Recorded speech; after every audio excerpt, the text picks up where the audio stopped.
തുടർച്ചയായ 9ാം രാത്രിയിലും ഇറാനെതിരെ വ്യോമാക്രമണങ്ങൾ നടത്തിയതായി US സെൻട്രൽ കമാൻഡ്. ഇറാനിയൻ ഡ്രോണിലെ സ്ഫോടക വസ്തു നിർവീര്യമാക്കുന്നതിനിടെ പൊട്ടിത്തെറിച്ചതിനെ തുടർന്ന് വടക്കൻ ഇറാഖിൽ ഒരു US സൈനികൻ മരിച്ചു.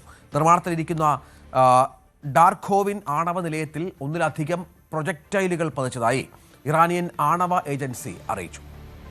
മനു വിവരങ്ങൾ പങ്കുവെക്കും. മനു, ആക്രമണം അവസാനിക്കുന്നില്ല. യുദ്ധസമാനമായ സാഹചര്യത്തിലേക്ക് പരസ്പര യുദ്ധമെന്ന രീതിയിൽ ഇപ്പോൾ കാര്യങ്ങൾ പോവുകയാണ്.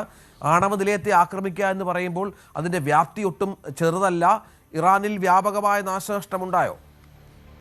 ഇനിയും വരും ദിവസങ്ങളിൽ ശക്തമായ ആക്രമണം ഉണ്ടാകുമെന്ന മുന്നറിയിപ്പ് തന്നെയാണ് അമേരിക്ക നൽകുന്നത്. പ്രത്യേകിച്ച് ഒരു US സൈനികൻ കൂടി മരിച്ചൊരു സാഹചര്യത്തിൽ അതിന് ഒരു പ്രതികാരം ചെയ്യും എന്ന തരത്തിൽ ഒക്കെയുള്ള പ്രതികരണങ്ങൾ സെൻട്രൽ കമാൻഡിൽ നിന്ന് വരുന്നു.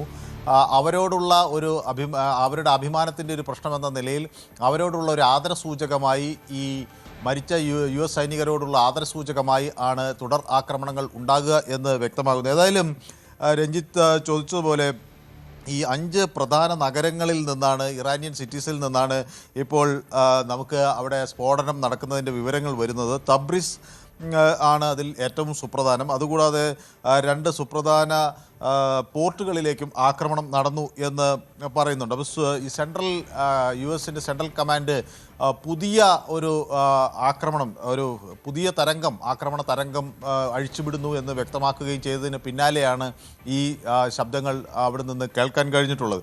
അപ്പോൾ മാത്രമല്ല, ഒരു അമേരിക്കൻ സൈനികൻ, നേരത്തെ ഞാൻ സൂചിപ്പിച്ച പോലെ ഒരു അമേരിക്കൻ സൈനികൻ കൊല്ലപ്പെട്ടിട്ടുണ്ട്. അത് അമേരിക്കൻ സെൻട്രൽ കമാൻഡ് വ്യക്തമാക്കുന്നത് അത് ഇറാനിൻ്റെ ഒരു ഡ്രോൺ പിടിച്ചെടുത്തു. അതിലെ സ്ഫോടക വസ്തുക്കൾ നിർവീര്യമാക്കുന്ന ഘട്ടത്തിൽ അത് പൊട്ടിത്തെറിക്കുകയാണ് ഉണ്ടായത്. അങ്ങനെയാണ് ഒരു സൈനികൻ മരിച്ചത്. അത് ജൂലൈ 18-നാണ് മരിച്ചതെന്നും അവർ വ്യക്തമാക്കുന്നുണ്ട്. പക്ഷേ ആ മരിച്ച സൈനികൻ്റെ പേരോ മറ്റ് വിവരങ്ങളോ ഒന്നും അമേരിക്ക പുറത്തുവിട്ടിട്ടില്ല. വരും ദിവസങ്ങളിലും ശക്തമായ ആക്രമണം ഉണ്ടാകും എന്നാണ് പറയുന്നത്. അതോടൊപ്പം ഈ ഹോർമുസ് കടലിടുക്കിലെ സാഹചര്യങ്ങൾ കൂടുതൽ സങ്കീർണമാകുന്നുവെന്ന വിവരങ്ങൾ വരുന്നു.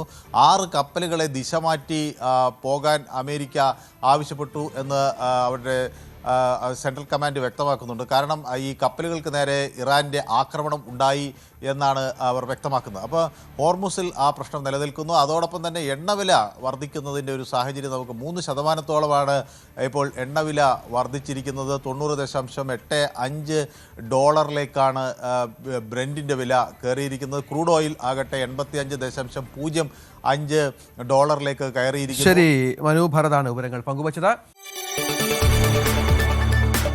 കൂടുതൽ വാർത്തകൾക്ക് News 18 Keralam YouTube channel subscribe ചെയ്യുക.